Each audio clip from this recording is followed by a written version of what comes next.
पूर्ण झाली पाहिजे मे महिन्याआधी.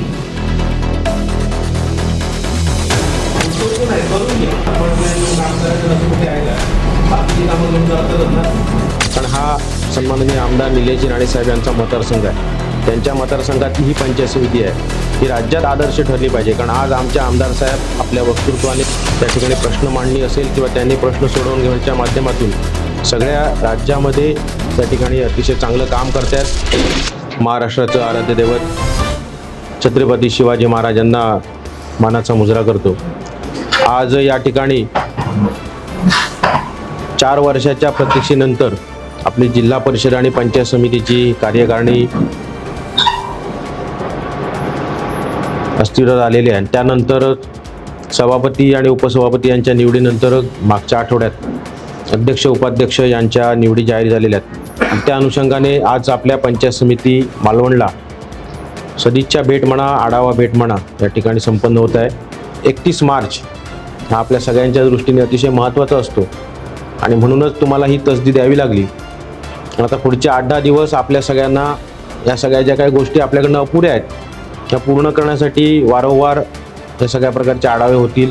आपल्याला फील्ड व्हिजिट करावे लागतील. आपल्याला या सगळ्या यंत्रणा ग्रामीण पातळीवर नेऊन पूर्ण करावं लागेल आणि त्या अनुषंगाने मुद्दामून आज ही सकाळी लवकर बैठक आयोजित केली होती. प्रथमतः आपल्या सगळ्यांना शुभेच्छा देतो. कारण आपल्या पंचायत समितीचं काम हे अतिशय चांगलं आहे, दर्जेदार आहे. परंतु या सगळ्या गोष्टी करत असताना आपापसामध्ये आपल्याला कोऑर्डिनेशन ठेवणं देखील तेवढंच महत्त्वाचं आहे. कारण बऱ्याच गोष्टी आज जेव्हा समोर येत होत्या तेव्हा त्या डिपार्टमेंटची आकडेवारी आपण देत होतो, परंतु त्या अनुषंगाने इतर जे काही विभाग आहेत ज्यांच्याशी कोऑर्डिनेशन करून हे आपल्याला साधायचं आहे, उद्दिष्ट साधायचं आहे, उद्दिष्ट पूर्ण करायचं आहे. कागदावर नव्हे तर ज्या ठिकाणी आपल्याला गरज आहे ग्राउंडवर जाऊन त्या ठिकाणी जेव्हा पूर्ण करायचं असतं तेव्हा आपल्याला एकमेकांशी कोऑर्डिनेशन असणं महत्त्वाचं असतं. कारण शेवटी ह्या सगळ्या योजना ग्रामपंचायत स्तरावर जाऊन आपल्याला राबवायच्या आहेत. त्यासाठी त्या ग्रामपंचायतींचे ग्रामपंचायत अधिकारी असतील, त्या ठिकाणचे सन्मान्य सरपंच उपसरपंच महोदय असतील किंवा त्या ठिकाणचे ग्रामपंचायतींचे सदस्य असतील, या सगळ्यांना एकत्रित बरोबर घेऊन आपल्याला हे उद्दिष्ट साधायचे आहेत. मग त्याला वैयक्तिक लाभाच्या योजना असतील किंवा अजून शासकीय योजना असतील. बऱ्याच अंशी आपल्याला ज्या काही शासनाच्या योजना आहेत वेगवेगळ्या या माध्यमातून जे काही आपल्याकडे निधी वर्ग होतो ही कामं त्या ठिकाणच्या लोकल काही अडचणींमुळे तांत्रिक असतील किंवा अन्य जमिनींच्या अडचणींमुळे आपली कामं होत नाहीत. मग अशा वेळी जर आपल्या सगळ्यांशी सुसंवाद असेल, आपल्या विभागांचा सुसंवाद असेल तर ह्या गोष्टी आपल्याला टाळता येण्यासारख्या आहेत. अशी कामं घेतानाच त्या कामांचा आपल्याला विचार करावा लागेल. कारण एकदा काम सुचवलं त्याची प्रमा झाली किंवा ते कामाचा प्रस्ताव आला नाही आणि प्रस्ताव आल्यानंतर सुद्धा काही वेळी कामं रद्द होतात. बऱ्याच वेळा अगदी टेंडर झाल्यानंतर सुद्धा जमिनींची अडचणी होतात.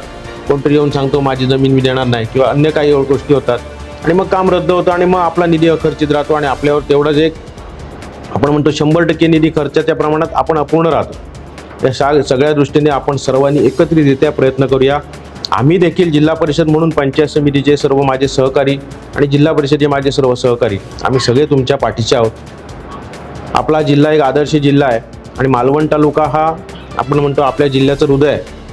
आणि आपल्या जिल्ह्याचा मुख्य जो काही आपल्या जिल्ह्याचा आता ह्यानंतरचा जो काही रोजगाराचा किंवा विकासाचा तो मार्ग आहे तो पर्यटनाच्या वाटेवरनं जाणार आहे.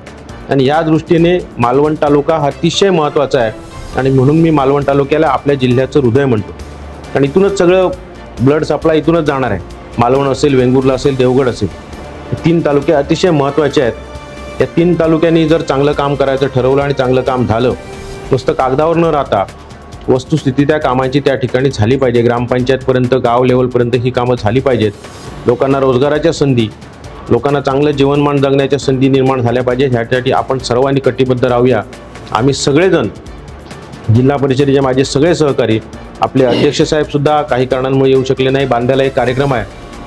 आपल्याला आपल्या योजना आपल्या विभागाच्या माहिती पाहिजे. ह्याच्यासाठी सगळ्यांनी त्या ठिकाणी अभ्यासपूर्ण नुसतं योजना कागदावर घेतली एवढ्या प्रमाण झाल्या एवढ्या झालं असं नको. त्या योजनेमध्ये काही ठिकाणी काही तांत्रिक अडचणी असतात, काही लूपहोल्स असतात, हे देखील आपल्याला माहिती पाहिजे. ते आपण त्या दृष्टीने प्रयत्न करावेत, अभ्यास करावा. यशवंत पंचायत राज अभियानात आपण सगळ्यांनी चांगली मजल मारावी.